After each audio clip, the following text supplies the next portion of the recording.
Okay. Oh my God. Buenas noches, Osmani. Por favor, Osmani, comparte. Compartan un poco ahí los que vayan entrando. Yes. Compartan. This character is somewhat good. Estoy tratando de compartir yo mismo.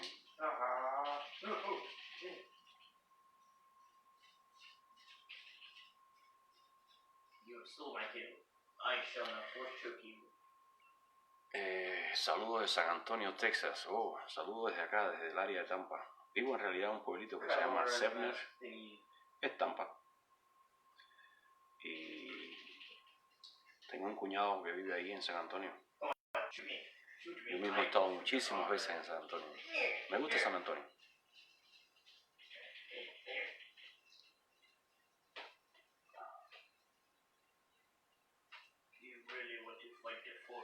Sobre todo porque quienes únicos lo dicen San Antonio mal dicho son los americanos.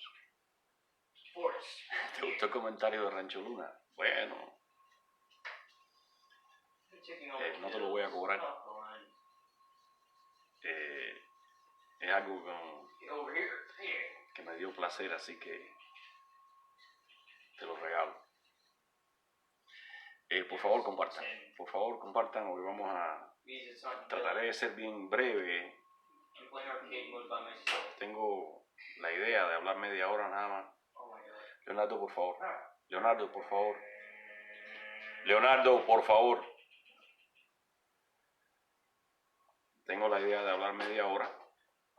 Dos o tres temitas bien cortos. Porque por un problema de que la directa llegue más fácil a la gente, de no redondear sobre los mismos temas permanentemente. Suele pasar cuando uno se extiende mucho en los temas, y pues trataré de evitarlo hoy y tocar algunos temitas por arribita. Alexi, buenas noches. Alexi, comparte, por favor. Si cada uno comparte un poco, pues alcanzamos mi cifra récord de 14 personas. Entonces, lo importante es compartir. ¿Ya? Entonces, Héctor, comparte. Ya yo hice mi trabajo por acá. Y déjame hacer un poquito más amplio el trabajo. Y compartirlo, pues...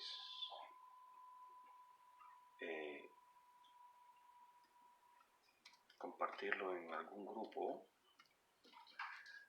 relativamente amplio.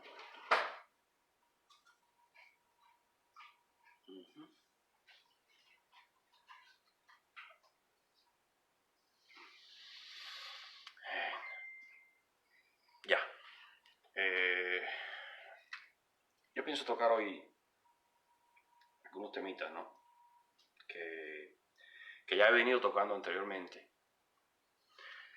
pero no me he detenido en ninguno en específico a profundizar, a poner ejemplos ni nada de eso. Tampoco pienso poner ejemplos, no quiero que nadie se sienta ofendido, pero sí, por supuesto, algunas personas se van a sentir aludidos, pero no se sientan ofendidos. No lo hago con el espíritu de criticar a nadie, ni mucho menos, sino de que la gente vea detallitos, ¿no? Detallitos de todo esto que está sucediendo en las redes, de toda esta confrontación de criterios y tendencias y demás, donde, por supuesto, yo no creo que la dictadura cubana esté ajena a estas cosas. No creo que se pierdan la oportunidad, no creo que la dictadura, el gobierno de Cuba, como lo quieran llamar, se pierda la oportunidad de estar monitoreando este tipo de actividad de nosotros, ¿no? En las redes. Y en algún momento en que coja fuerza, pues tratar de estar ubicada la dictadura o el gobierno de Cuba en posición de control. ellos siempre van a estar en posición de control. Realmente el exilio, por favor compartan, ya tenemos suficientes personas como para compartir. Si cada uno lo comparte una vez, pues podemos implicar a las personas que escuchan.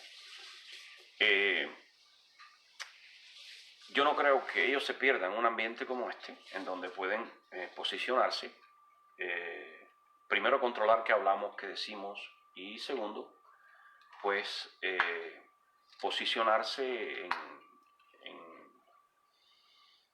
en puntos estratégicos dentro de toda esta gama de influencers o simplemente personas que comentamos en la internet o que hablamos en los chats. Y si hay mucho lo que yo le llamo el lamento perenne de nosotros los cubanos, ¿no? Nosotros tenemos una especie de lamento perenne, algo que está en el fondo, ¿no? ¿Hasta cuándo vamos a soportar?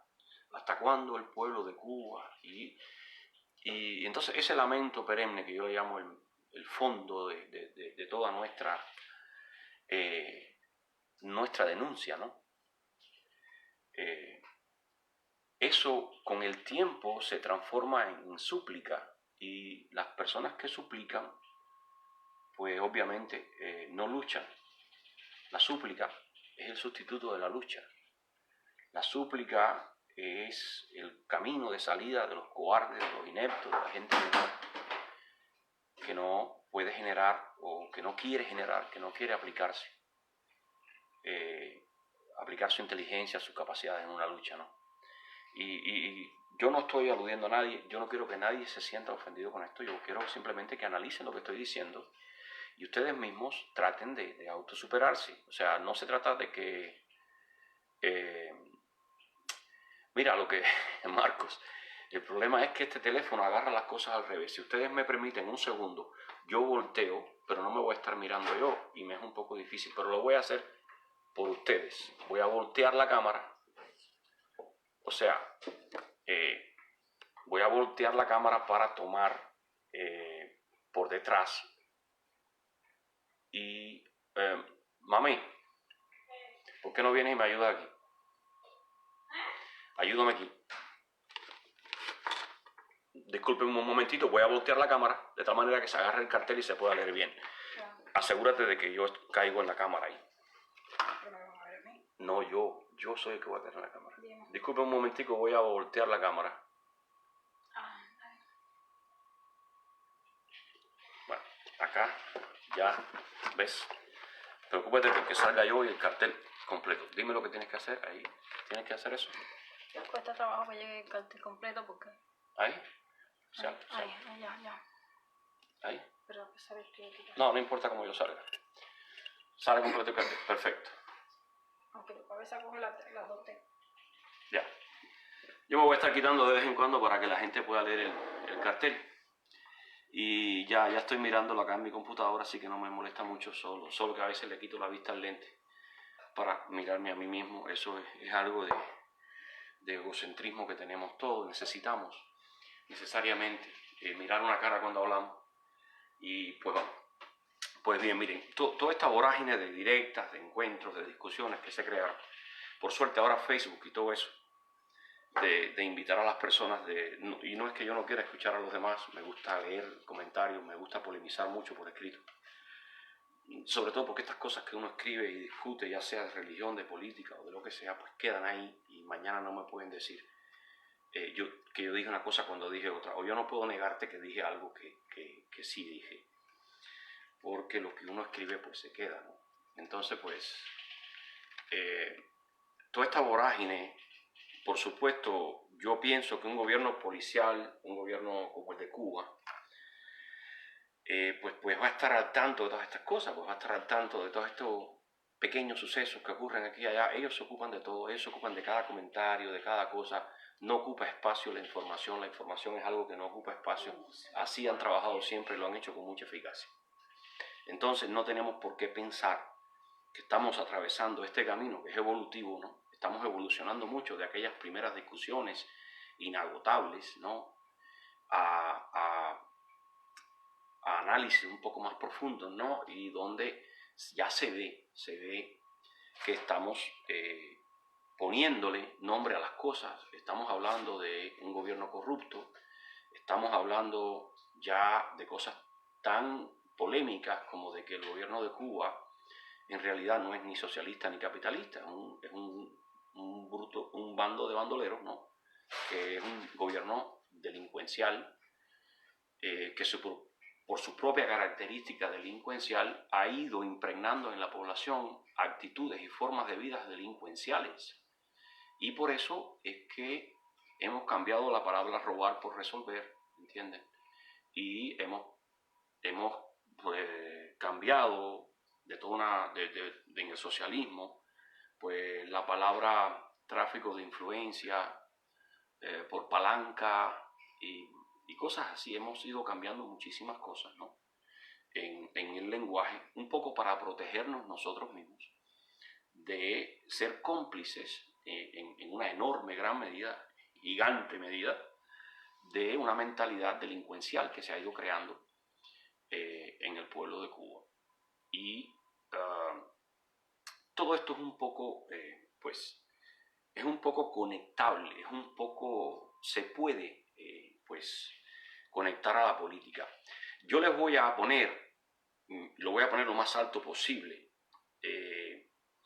una intervención en el año 1962 del Che Guevara en la conferencia de Punta del Este. Para aquellos que viajan a Cuba, que se van de Cuba por situaciones económicas, que se van de Cuba por cuestiones que no son políticas, ¿no?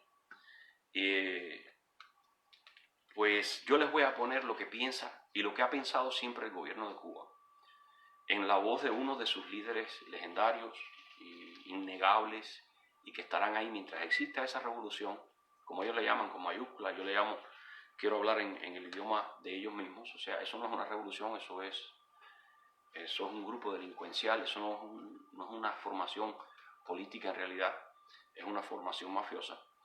Pues en voz de uno de ellos, yo voy a poner, para que estén convencidos todos, y después voy a explicar, de que no existen emigrantes económicos propiamente dicho. Pueden emigrar, haber emigrantes económicos cuando el número es pequeño, es insignificante. Por ejemplo, hay españoles que emigran a Estados Unidos, hay americanos que emigran a Inglaterra, o quizás inclusive hay americanos que emigran a Ecuador. Yo conozco un americano emigrante a Ecuador que renunció a la ciudadanía norteamericana por un problema de impuestos. Había como un doble impuesto, una cosa, esa simplemente ocurrió. O sea, el emigrante económico no puede tener un trasfondo estadístico, un trasfondo de tantos emigrantes, porque ahí ya no existe el emigrante económico. Ya el número cambia. Recuerden los que estudiamos en las escuelas en Cuba, los números, cuando se repiten y se vuelven muchos números, esto tiene un trasfondo cualitativo y no cuantitativo. O sea, cuando los números crecen, estamos hablando de que detrás hay un fenómeno cualitativamente, que el fenómeno es cualitativo. No se puede hablar de que es un número. No, está ocurriendo algo, porque ese número se repite mucho, en función de lo mismo. Bien, vamos al punto. Emigrante económico o problema económico, puede ser el problema económico y no político, sí o no. Vamos a escuchar al Che Guevara en el año 62. Tengo que decir que Cuba interpreta que esta es una conferencia política, que Cuba no admite que se separe la economía de la política y que entiende que marchan constantemente juntas. Por eso no puede haber técnicos que hablen de técnica cuando está de por medio el destino de los pueblos. Ya, ¿entendieron? Clarito, los que dicen a toda voz de que son emigrantes económicos. El gobierno de Cuba, no se trata de nosotros, los que ya llevamos tiempo en el exilio, que tenemos una opinión contraria. Se trata de que el gobierno de Cuba los mira a ustedes, les guste o no, desde una visión política, Y tanto es así, y se puede demostrar con los muertos del Darién, se puede demostrar con otros muertos que han estado por tiempo indefinido, han sido asesinados en la travesía por América Central, y las embajadas cubanas en esos respectivos países donde tienen muy buenas relaciones, estoy hablando de Nicaragua, Costa Rica, Honduras, que han habido muertos cubanos en esa travesía, las embajadas cubanas se desentienden de estos emigrantes económicos. Entonces se desentiende de estos emigrantes económicos porque las embajadas cubanas no los reconocen como emigrantes económicos. El gobierno cubano no reconoce ni a uno solo de ustedes ahí en Reynosa, los reconoce como emigrantes económicos. Ténganlo claro, ustedes pueden llamarse mañana emigrantes de circo porque quieren ser hoy payasos. Porque quieren ser payasos cuando lleguen aquí. Ustedes pueden llamarse emigrantes del gremio de camioneros si les da la gana porque se quieren hacer camioneros. Pero ustedes son todos ahí en Reynosa, no solo los que salieron a recibir la ayuda, sino los que se quedaron escondidos para recibirla donde no hubiesen cámaras. Ustedes también son emigrantes políticos y como tal Cuba los considera, como tal Cuba los mira, porque eso es lo que son. Y eso es lo que han sido todos los cubanos que se han ido de Cuba desde el mismo día que triunfó Fidel Castro, ¿no? Porque les regalaron la victoria, quieran tomar como ustedes lo quieran tomar.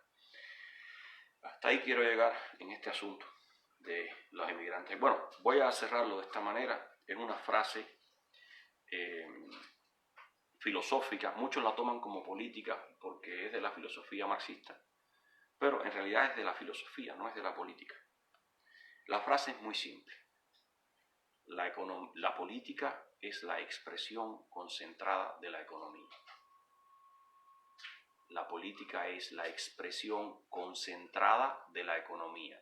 Cuando usted quiere manifestar algo en términos económicos, pero muy reducido, entonces tiene que cambiar a un lenguaje político. Entonces, con eso voy a cerrar ese tema de los emigrantes económicos y políticos. Ahora les quiero hablar de lo que es la desobediencia civil como manera de lucha. La desobediencia civil como manera de lucha siempre está disponible. Pero recuerden que se llama desobediencia civil. Desde el proyecto Rebelión hasta hoy este término se ha venido manejando. Y yo entonces ya citaba el asunto de qué cosa era la desobediencia civil, qué acto político, qué manifestación pública califica como desobediencia civil, no según yo, sino según se tiene estimado internacionalmente. O sea, ¿qué va a tomar la ONU como un acto de desobediencia civil? ¿Qué van a tomar las organizaciones internacionales, la OEA o todo el mundo? Bien, primero, un acto de desobediencia civil, como lo dice la palabra misma, es desobediencia civil a las leyes, desobediencia a las leyes o alguna de las leyes que rigen en ese momento en el orden civil, y usted la desobedece. Por lo tanto, desobediencia civil siempre va a tener un aspecto ilegal. Usted va a estar violando el orden público, por ejemplo, de alguna manera, porque en lugar de manifestarse a las 9 de la mañana, como se lo permite el gobierno de Cuba, porque el gobierno de Cuba ahora con este asunto de los animales está vendiéndole al mundo de que ellos permiten las manifestaciones. Entonces, no se confundan, no piensen que este asunto que se está sacando ahora de los pobres animalitos y la protección animal, no piensen que eso es inocente, ¿ya? Lo que sucede es lo siguiente: ellos intentaron desvirtuar las manifestaciones políticas con los derechos de género. O sea, a través de la política de género, ellos intentaron pues dar la impresión al mundo de, o quizás lo pensaron, de que en Cuba había libertades políticas, ¿no? Pero ¿qué sucede? Que cuando usted se manifiesta y políticas de género, por ejemplo, la defensa de los homosexuales, o de la pila de letras esta que yo no las grabo de ninguna manera y tengo miedo de meter un día la P de depredador infantil. Cuando usted defiende todas estas letras juntas, ¿no? Usted está hablando de derechos como quiera, está hablando de derechos civiles, ¿no? Y las personas que se manifiestan son personas, no solamente homosexuales, también heterosexuales, porque hay muchos heteros que apoyan todas estas cosas, como es lógico, ¿no? Pero son personas, al fin y al cabo son personas, ¿ya? O sea, ¿quiénes somos las personas? Bueno, las que nos dedicamos a la política, y siempre había un riesgo en este asunto de las libertades a estas manifestaciones, aun cuando fueran de temas de este tipo, de temas disuasivos, de temas que desvían la atención de la política. Siempre había la enorme posibilidad de un trasfondo político. Entonces es que sustituyen las manifestaciones estas de los derechos de género por la defensa de los animales. Porque la defensa de los animales no hay manera en que en Cuba, bajo el sistema, que alguien se atreva es muy enmarañada el camino sinuoso de la protección de un perro o un caballo, salir de ahí y caer en la corrupción estatal, en los derechos civiles, en la Constitución del 40. Es muy difícil, muy sinuoso el camino, y se puede porque si se restituye la Constitución del 40, todas estas cosas están garantizadas en los derechos. Y por lo tanto, por sinuoso que sea el camino, usted siempre puede llegar ahí. Pero es que con la defensa de los animales es mucho más difícil. Entonces, por eso, ellos tratan de encauzar toda esta necesidad que hay en estos 4 años que van desde el 19 al 22, que son los 30 años que hay entre el 89 y el 92, que fueron los cambios. Recuerden, hace 30 años, entre el 89 y el 92, se registraron cambios radicales en Cuba, el juicio de Ochoa, el juicio de Abrantes, la cantidad de gente que se descabezó el ejército, se cambiaron estructuras de mando, y culmina en el año 92 con la reforma a la Constitución, por el asunto de Osvaldo Payá. Bueno, estamos a 30 años de aquel momento y las sociedades hacen convulsiones cada 30 años. Y ellos saben que entre el 19 y el 22 van a haber convulsiones políticas y tratan de encauzarlas con estos movimientos dirigidos de defensa de la homosexualidad, y ahora le han caído arriba a los animales y pues van a permitir todo este tipo de cosas con los animales. También todo esto es para desviar la atención. Entonces, vuelvo a este primer punto, ¿no? Estoy todavía en el primer punto de lo que es la desobediencia civil. Tengo que copiarlo porque se me olvida. La desobediencia civil requiere necesariamente un acto de desobediencia a alguna de las leyes, ¿no? Y que me corrija la gente del toque. Lo segundo característico de la desobediencia civil es que se lucha por un bien común. ¿Ya? Se lucha por un bien común. O sea, liberen a Ferrer, liberen a las damas de blanco y demás. Eso no es un bien común, eso no califica dentro de la desobediencia civil. La desobediencia, inclusive aspectos tan discutibles, ¿no? Como los derechos humanos y tantas cosas, pues tampoco califican del todo, porque en Cuba se violan los derechos humanos, pero no de todo el mundo. Hay mucha gente acomodada a quien no se le viola ningún derecho. Entonces, pues es un poco, aunque sí, no me malentiendan, la lucha por los derechos humanos, la lucha por la libertad de expresión, esos son todos derechos fundamentales, ¿no? Y siempre es válida porque uno lo pide para todo el mundo. Por lo tanto, sí clasifican, aunque todo el mundo en Cuba, obviamente, no siente que se le están violando esos derechos. Entonces, quedamos en que tiene que ser un bien común. Y la última parte, que es la más polémica y que se toca por arribita, ¿no? Es la que yo voy a tocar hoy, que es el punto número 3 es que ya tenemos que es una violación de alguna de las leyes en demanda de un bien común, de una causa común. Y el punto es que está en el desenlace. O sea, la responsabilidad es individual. ¿Qué quiere decir esto? Somos 80 manifestantes y nos estamos manifestando públicamente en una hora y un lugar determinado donde no nos dieron permiso. Ahí está la falta de la violación de una ley. Y estamos exigiendo la restitución de la Constitución de 1940, ese es el bien común, pero que a la hora que vienen y se llevan preso a 4 o 5, la responsabilidad de cada uno de ellos es individual.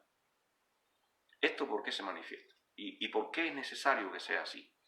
Para que la lucha continúe, para que la causa siga.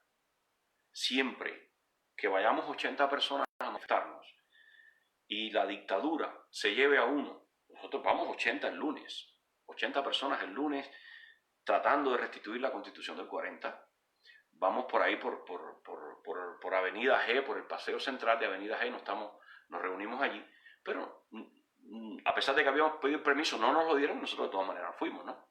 Bien, ¿qué va a suceder?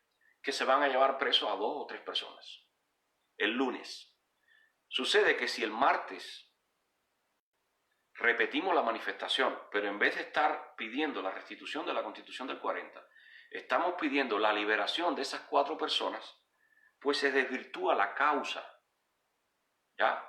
Por eso es este tercer punto, que la responsabilidad es individual.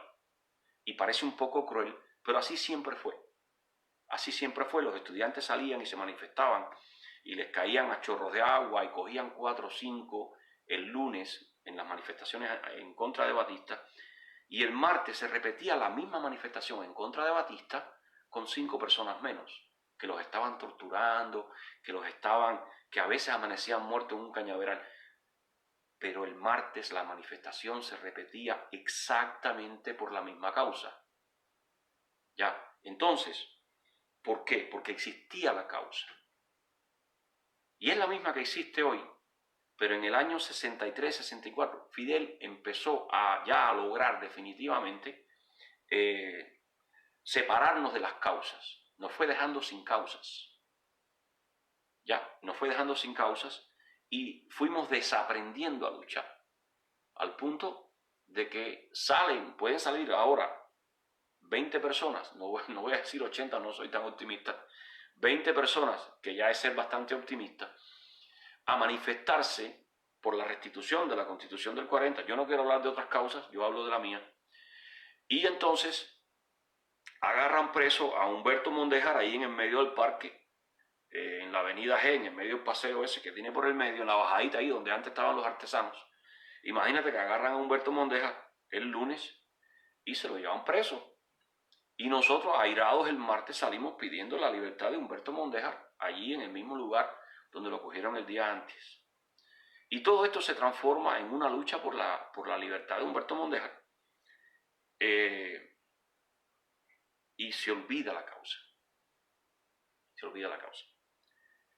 Los que han triunfado hasta hoy en todas las luchas, no solo en Cuba, sino en América Latina, han ido perdiendo soldados en la batalla, y la batalla ha seguido por la misma causa, con el mismo objetivo, con más cuidado. He buscado en la historia anterior al 59 y en otros países, he buscado también estos movimientos callejeros, estas protestas. Generalmente la gente no se deja coger. Generalmente la gente no se deja atrapar, la gente huye, la gente se tira por un cercado, ya la gente se mete en una casa, los vecinos le dan salida por aquí, por allá. En Cuba no. En Cuba esperan a que vengan, ponen las manos para que no les tuerzan el brazo y se dejan esposar. O sea, es una lucha un poco rara, una lucha un poquito rara, no hay desobediencia y pues tampoco la policía es como la de Batista, que tú gritabas abajo Batista delante de un policía y te metía un macanazo por la cabeza. Entonces ahora pues tampoco es como aquella policía. Bueno, ¿por qué no es como aquella policía? Porque los manifestantes no son como aquellos manifestantes. ¿Ya? A este manifestante le toca a este policía. A aquel manifestante le tocaba a aquel policía. Entonces, bueno, no lo tomen así literalmente. También hay otros problemas aquí de orden social, de libertades y demás, que también habría que tener en cuenta. Se fui un poco superficial en eso, pero para simplificar el esquema, ¿no? Con esto le quiero decir que es importante tener una causa. Y es importante que todos los que defienden la causa entiendan que la lucha por esa causa conlleva a una responsabilidad totalmente individual. Y si esa responsabilidad pasa a ser colectiva, pasa a ser causa. O sea, lo colectivo es la causa. En el momento que usted convierta la prisión de alguien en una causa, en ese momento usted desplaza a la causa real de lucha y le pone en la mano a la dictadura un instrumento del que ellos son dueños. Hoy detienen a fulano, nos tienen 30, 60, 80 días entretenidos en esa lucha y cuando lo suelta, pues detienen a Mengano y nos tienen otros 30, 60, 80 días entretenidos con Mengano. Pero además, porque uno no sabe tampoco lo que ocurre más allá, eso también les pone a ellos en la mano un instrumento de penetración en las filas, estas llamadas filas opositoras, ¿no? Pues sencillamente yo lo cojo a usted preso 15 días, lo meto en Villa Marista y en esos 15 días de supuestas torturas y cocodrilos y monos, en realidad usted está recibiendo un curso de superación política o de trabajo de inteligencia o un curso de tiro, o no sé, ellos pueden estar haciendo diferentes trabajos de superación con usted, de entrenamiento, y al final sale con unas cuantas marcas, unos cuantos golpes, ingresado a un hospital, y todo esto ellos lo pueden hacer con una impunidad increíble, y la misma lucha por esta persona que la tenían ahí trancada, y estoy hablando de un caso que yo conozco, yo estoy hablando de un caso personal que yo conocí exactamente en el año 95. Lo meten, lo trancan, todo el mundo muy preocupado y la persona en realidad estaba recibiendo clases de psicología, clases de muchas clases, estaba recibiendo y pues cuando sale, por el tiempo que estuvo, por la forma en que salió y demás, pues resultó básicamente un líder. Lo crearon, con aquel movimiento lo crearon y en realidad no lo era. Entonces, por eso es que es importante insistir en la causa, la causa, la causa, la causa. Primero porque nos pueden manipular llevándonos a una persona hoy y otra dentro de un mes y otra dentro de 3 meses. Y nos van a tener siempre corriendo detrás de este, liberen a este en Pinar del Río, liberen a este en Oriente, liberen a este en Santa Clara, vuelvan a Pinar del Río que trancaron a no sé quién en el 5 Luis Lazo. Y así sucesivamente. Nos tienen mareados. Nos tienen mareados en Cuba. Entonces nos tienen mareados aquí también. Pero aquí nos tienen mareados no solo de esa manera. No solo de esa manera. A mí una gente que trabajó en custodio, que trabajó directamente con Fidel Castro, dijo en un momento que yo lo escuché, algo como que Miami siempre ha hecho lo que a Fidel le ha dado la gana. Miami siempre ha estado dedicándose a las cosas que Fidel quiso que Miami se dedicara.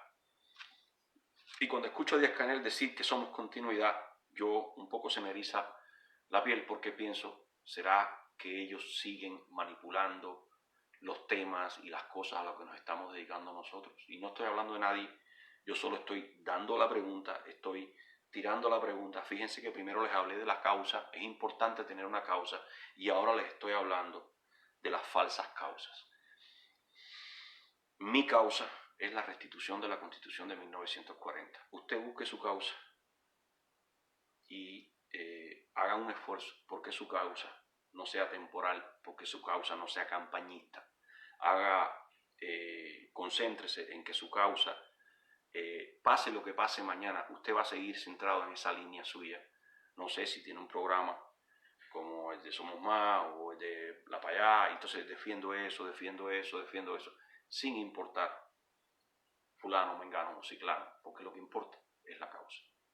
No quiere decir que uno no ayuda a fulano, ciclano o mengano, pero no se puede perder un minuto de dedicación a la causa que uno escogió para caerle detrás a una carreta donde se llevan preso a un niño.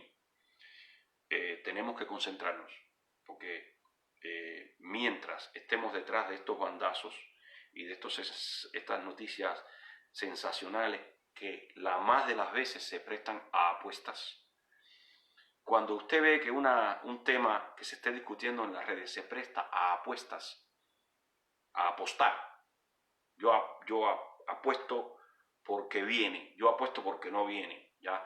Yo apuesto porque sí tiene efecto, yo apuesto porque no tiene efecto. Cada vez que usted se sienta en esa situación, yo le garantizo que usted está siendo manipulado.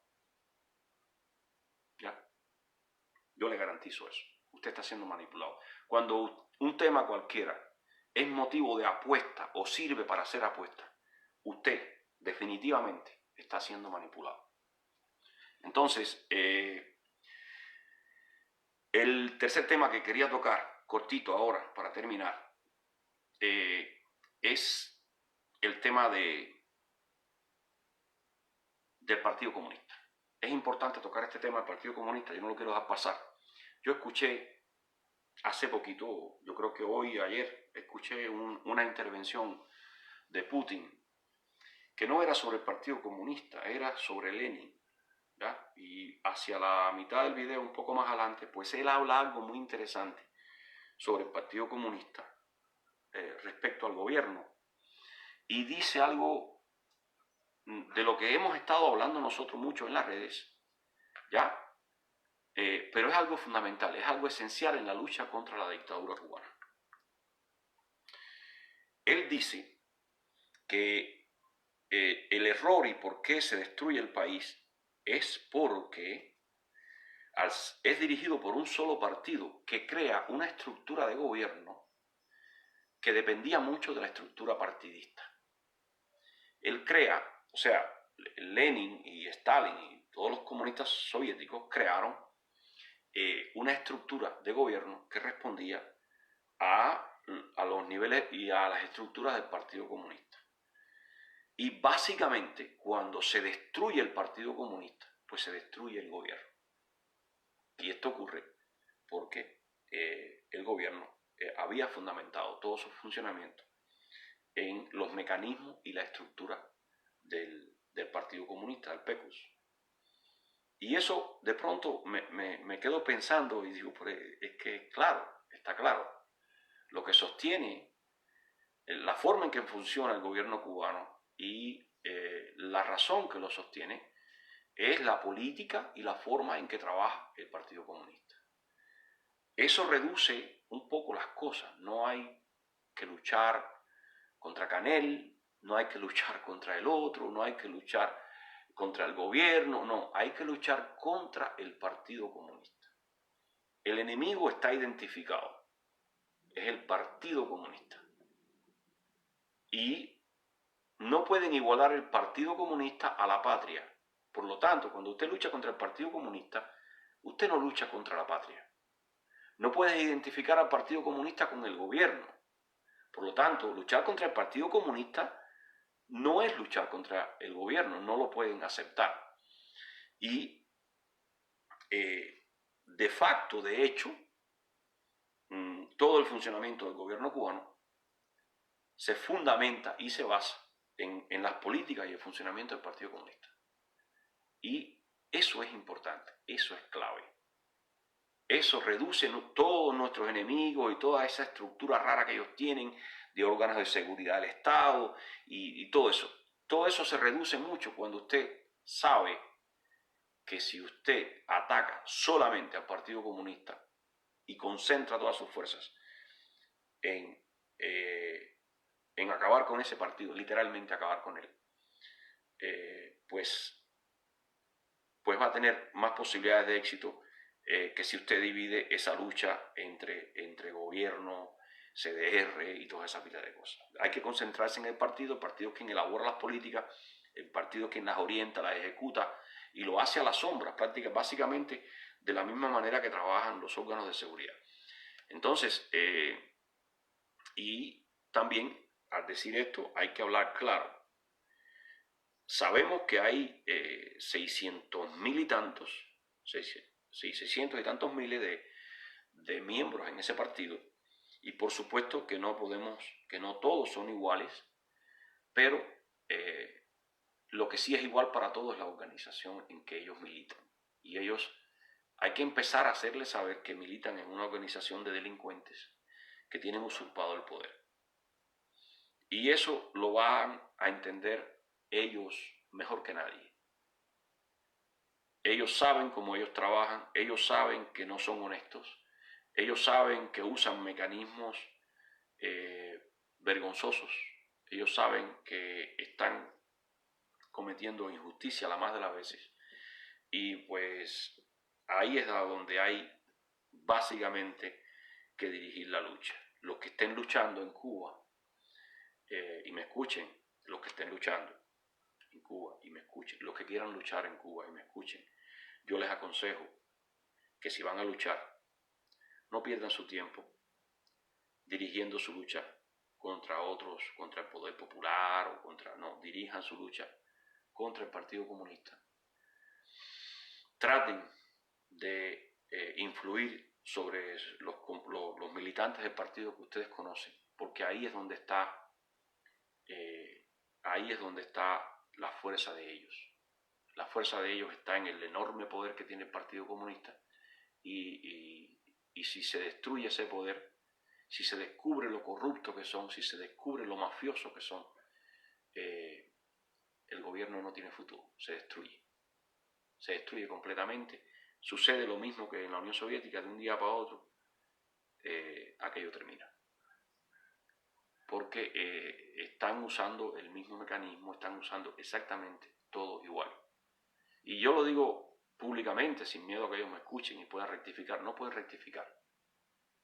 No pueden rectificar porque no es lo que les interesa. Les interesa seguir en la situación, el orden de cosas que hay. Y el orden de cosas que hay hoy solo es posible a través del Partido Comunista de Cuba. Ese es el cáncer, ese es el quiste, esa es la célula a extirpar, esa es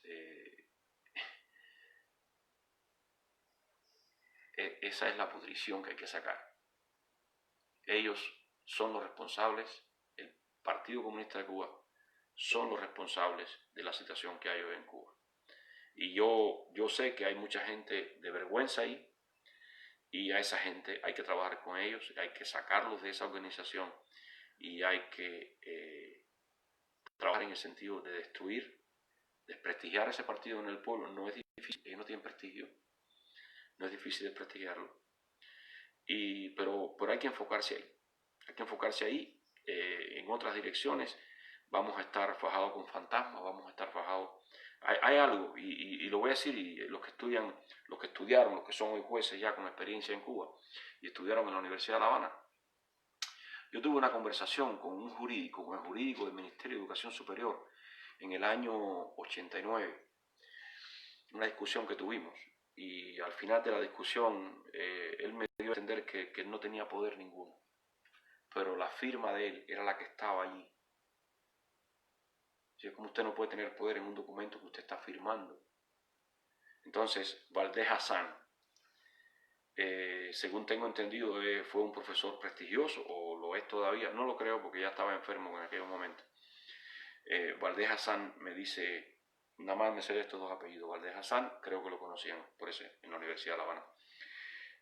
Yo le digo, usted me está queriendo decir a mí que aquí el que ordena no manda. No, el que ordena no firma y el que manda no firma. A ver, discúlpeme. Usted me está queriendo decir que el que manda no firma y el que firma no manda. Y me hizo así con la cabeza. Y no me contestó nada más me asintió con la cabeza, con mucha pena en el rostro, Claro, la pena de él no mejoró mi situación, mi trauma, mi posición. Yo seguí jodido. Pero sí asintió con la cabeza, con mucha vergüenza, de que sí, en Cuba el que manda no firma y el que firma no manda. Entonces, pues, con esta frase cierro y con la otra. Siempre le he dicho acerca de Fidel Castro, hay que ser un genio y proponérselo para hacerlo todo tan mal. Anótenla, hay que ser un genio y proponérselo para hacerlo todo tan mal. El que manda no firma y el que firma no manda. Que tengan muy buenas noches y gracias por el tiempo que han invertido conmigo. Ahora voy a invertir la cámara y pues me despido. Muchas gracias.